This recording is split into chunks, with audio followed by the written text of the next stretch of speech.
เดี๋ยวมาลุ้นกันว่าสิแสบหรือว่าทุกคนมาขั้นตอนต่อไปก็สิจะเอเอาแล้วทุกคนคือว่าได้คือว่าจมกินหอยคอยอยู่บ่แม่นคือว่าสิเฮ็ดกินคือว่าได้ยินว่าโอ้แต่กล่องบ่มานะกินหอยเด้บ่นะบ่เอาแล้วทุกคนตะกล้องมาหาอีกทุกคนมาเซอร์ไพรส์บ่จะมาหันยังฮะจะมาหันยังมาหาเจ้านี่ได้บ่อู้สิมาเดี๋ยวนี้บ่ปะมาเอาบ้านแล้วทุกคนหาเจ้าโอ้ใส่คาสันมาอยู่บ่พวงอีแหละทุกคนใส่เลย ใส่ ให้ เล เฮ็ ย ดกินให้บอกเลยหาดอกคันบ่หาดอกนี่บ่เฮ็ดถ้าบ่แซ่บนี่บ่จัดให้ได้มื้อแลงทำพอเลยว่าเสพแน่นอน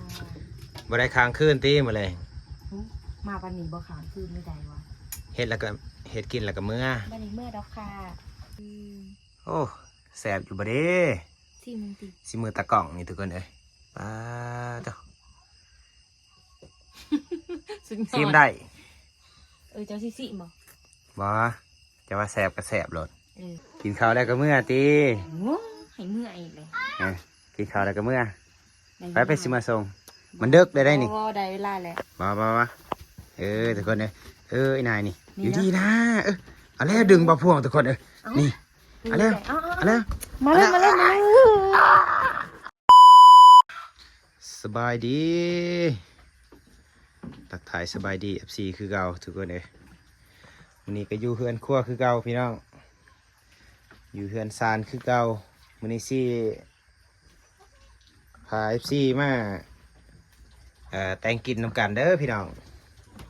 สิแกงหน่อไม้เนาะทุกคนเนาะนี่ทุกคนเดี๋ยวมาลุ้นกันว่าสิแสบหรือว่าทุกคนมาขั้นตอนต่อไปก็สิจะเฮ้ยเอาแล้วทุกคนคือ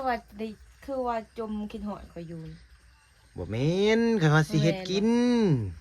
คือว่าได้ยินว่าโอ้แต่กล่องบ่มานะกินหอยเด้บ่นะบ่เอาแล้วทุกคนตะกล้องมาหาอีกทุกคนมาเซอร์ไพรส์บ่จะมาหันยังฮะจะมาหันยังมาหาเจ้านี่ได้บ่อู้สิมาเดี๋ยวนี้บ่ปะมาบ้านทุกคนหาเจ้าโอ้ใส่คาสันมาอยู่บ่พวงอีแหละทุกคนนี่ทุกคนบอกกับจัดเลยวันนี้เอาแล้วมาแล้วก็ว่าเรื่องจัดอีกได้นี่เฮ็ดยังเลยว่าสิเฮ็ดกินอีหยังแต่งกินได้ยังแต่งว่าสิแกงหน่อไม้บ่แกงอะไรยังฮะยังเฮ้ยจะมาละใส่จะเลยเอาแล้วหาดอกบ่เอาไข่แกงเฮ็ดให้กินดีๆนะโอ้ระดับนี้ต้องมีดอกเขาบ่จ้างดอกนี่บ่เฮ็ดเล่นบ่อีหยังเฮ็ดให้กินแซ่บๆบ่ได้บ่แซ่บๆมันได้มีค่าตอบแทนแต่ว่ามีค่าตอบแทนหั่นน่ะทุกคนมื้อนั้นหัน2 ดอกครึ่งเนาะมื้อนี้5 ดอกครึ่งแล้วหั่นน่ะบ่พวงหุ่นยุงครบแหละบ่ค่อยสิตอบให้บ่พวงว่าแต่ตะกล้องบ่มาทุกคนกินหอยคอยมันบ่กำลังดีใจว่าเจ้าบ่มาอ๋อสิสรุปทุกคนเดี๋ยวสิจะมากับใครนี่ผู้เดียวโอ้มาหาเจ้าไปสมัครหมู่ยังฝนตกกระแขงมาเลยป่ะโอ้แนวกินหอยความกินหอยมันเฮ็ดคอยบ่ได้ฝนลิ้นเลยนะทุกคนตอนนี้เคยกินหอยมาโลดนะทุกคนตายบัดนี้เอาพี่แกงที่เจ้าใครสิทายเจ้าบัดนี้มาเฮ็ดเลยซะให้พายเฮ็ดเจ้าให้เฮ็ดแต่กินมาพวงว่าสิเฮ็ดเองแล้วเจ้ามาใส่เลย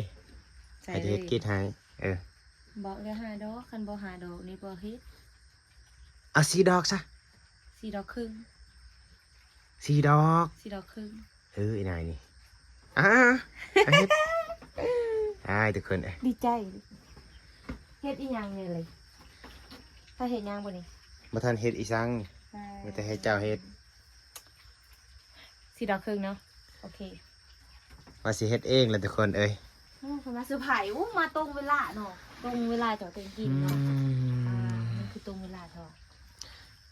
ทวิตมาพวงว่าสิเฮ็ดเองบ่แล้วเพิ่นมาอีกทุกคน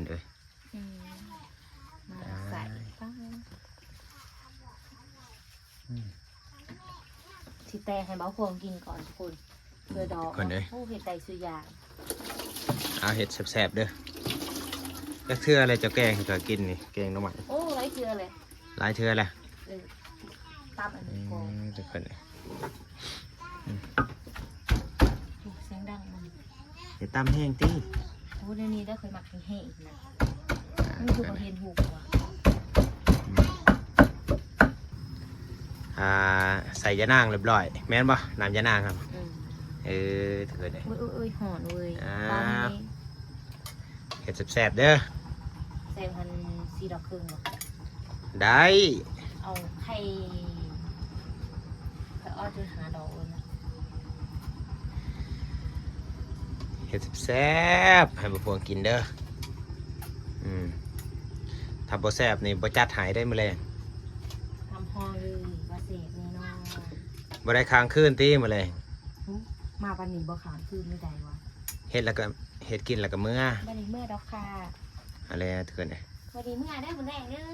นั่นอยู่นี่แต่ว่าเขาเบื่อ เป็นอยู่บ่ได้เฮ็ดกินนี่เนาะ ปานบ่เคยกิน สิแซ่บอยู่บ่ได้สิแซ่บคือคนอยู่บ่ได้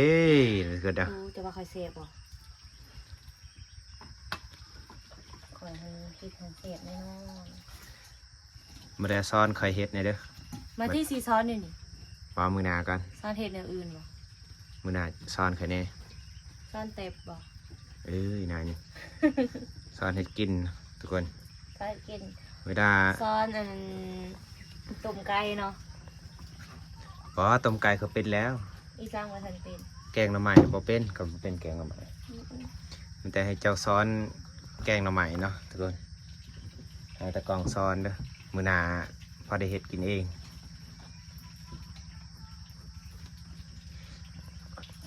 อย่าใส่เผ็ดหลายเด้อ แกะ ไป เอาเนาะเจ็บกระเพาะ เจ็บคอ เป็นยังไงเจ็บกระเพาะ อ้าวมันกินเผ็ดหลาย ทำหนีพ่อดิ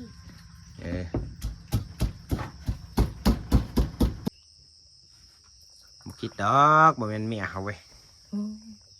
คนอยู่น้ำกันแบบโดนๆยังบ่กินเหาะกัน เศร้าเลยเศร้าคิดฮอดเลย ใช่บางอย่างคือเห็นจมว่าตะกองมามาเถื่อเคยได้ยินเด้อ ว่าสิเฮ็ดกินเองเลยทุกคนเอ้ย อันนี้ บัดนี้ บ่ เพิ่ มี น คอ มา ยเงาโหลดเสื้อโหลด ใส่เพิ่นทุกคน คอยก็มาเหมาะเจาะเลยเนาะ เขาได้เฮ็ดเพิ่นเฮ็ดเลยทุกคนเอ้ย